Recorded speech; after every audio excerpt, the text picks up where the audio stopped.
दोस्तों नमस्कार। Latent view analytics limited company ने अपने Q2 FY26 के फाइनेंशियल रिजल्ट्स पब्लिश किए हैं 24 अक्टूबर 2025 को।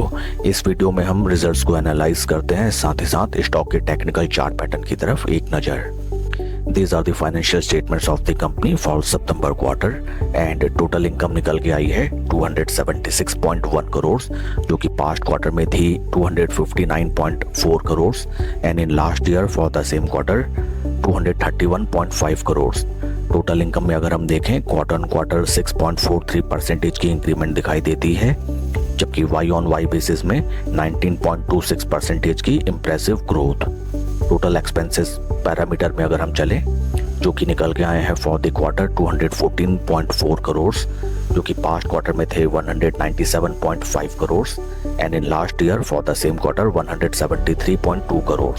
टोटल एक्सपेंसेस में क्वार्टर ऑन क्वार्टर 8.55% की इंक्रीमेंट, जबकि वाई ऑन वाई बेसिस में 23.78% की इंक्रीमेंट नजर आती है। कंपनी के वाई ऑन वाई बेसिस में एक्सपेंसेस सब्सटेंशियली इंक्रीज होते हुए नजर आते हैं। Next term is profit after tax, जो कि फॉर द क्वार्टर निकल के आया है 45.7 करोड़ का, जो कि पास्ट क्वार्टर में था 50.5 crore and in last year for the same quarter 40.7 crore.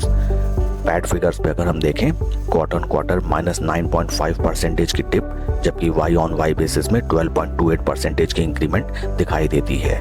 EPS निकल के आया है फॉर दी स्टॉक ₹2.15, जो कि पास्ट क्वार्टर में था ₹2.46 and in last year for the same quarter ₹1.94। Overall अगर हम देखें रिजल्ट्स को, then quarter on quarter and year on year basis company की टोटल इनकम में अच्छी खासी बढ़ोतरी नजर आई है। पैड फिगर्स में वाई ऑन वाई बेसिस में मोटिवेटिंग ग्रोथ नजर आती है। आइए अब हम चलते हैं स्टॉक के टेक्निकल चार्ट पैटर्न की तरफ। This is weekly time frame chart and यहाँ पे स्टॉक हमें ऊपरी रेजिस्टेंस लेवल्स में काफी लंबे टाइम ड्यूरेशन से कंसोलिडेशन करता हुआ नजर आता है and important support levels are present at these price levels. Quality wise stock is quite fantastic and fundamentally also it is quite a good company, but over a longer period of time stock ने कुछ खास returns generate करके नहीं दी अपने निवेशकों को। Daily time frame में अगर हम चलें, डेली टाइम फ्रेम में हमें नजर आता है that first of all stock is trading above it's 20, 50 and 200 day moving average and बीते 7-8 दिन से स्टॉक अपने ऊपरी रेजिस्टेंस लेवल्स में टाइम स्पेंड करता हुआ नजर आता है। यहाँ से स्लो स्टडी अगर स्टॉक ऊपर की तरफ ब्रेकआउट देता है, देन यहाँ पे स्विंग ट्रेडिंग सेटअप से प्रॉफिट कमाने की एक बढ़िया अपॉर्चुनिटी नजर आती है। थोड़ा पास्ट में अगर हम स्टॉक के चार्ट पैटर्न को देखें, देन यहाँ पे हमें नजर आता है दैट स्टॉक ने जब भी अपने 200 डे मूविंग एवरेजेस को ब्रीच करने की कोशिश की, अच्छा खासा डिस्ट्रीब्यूशन एंड अच्छा खासा स्टॉक में रेजिस्टेंस देखने के लिए मिला। देखिए यहाँ पे ट्राई किया but good crash and once again it has tried, लेकिन वंस अगेन यहाँ से एक अच्छा खासा फॉल हमें नजर आया।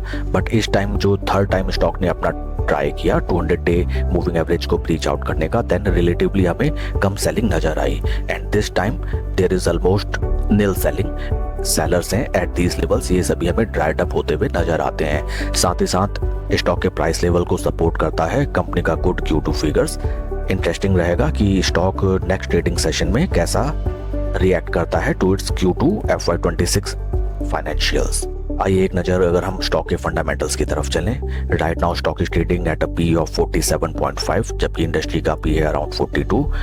P valuation wise also it is neither oversold neither overbought and shareholding pattern की तरफ अगर हम चलें, this reflects the September quarter latest shareholding which represents that promoter shareholding is still intact at 65.20। FIIs की share holding 2.11 से बढ़ के 2.17, DIs की शेयर होल्डिंग 3.25 से बढ़ के 3.39 and number of retail share holders 2,35,000 से 2,29,000। It shows that slow study retailers इस स्टॉक में पैनिक करके निकलते हुए and FII DII slow study अपनी पोजीशन इस स्टॉक में इंक्रीज करते हुए।